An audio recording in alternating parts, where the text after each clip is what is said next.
As a woman, I've always been quite aware of how prevalent gender-based violence is all around the world. You hear about it all the time. But it wasn't until I moved to South Africa that I was hit, it was kind of like a heat wave all of a sudden, that you realize just how prevalent gender-based violence is in South Africa. And what I have found is that through my analysis of different media coverage is that there tends to be almost a sense of gender fatigue in the way gender-based violence is portrayed and reported on.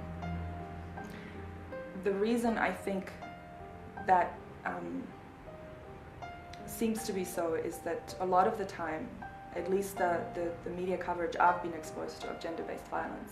tends to be what we would label sensational, which then involves interviewing a woman who has been raped or abused in some way or form, and that woman then relays her experiences of gender-based violence. What the media does then is they can be quite graphic in their descriptions of what happened to the woman. They also breach ethical issues when they often name the woman, who then loses her sense of privacy and dignity. The ways that the media could go about reporting on gender differently is that there needs to be a sense of connecting the dots. So although we have the story of the woman who was abused, and the story is told well, and the story creates an emotional reaction in the reader or the listener or the viewer,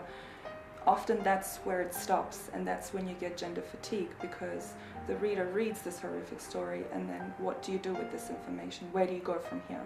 So what we need to see more is a sense of collective engagement on a civil society level, so where we connect the dots between the media, the government,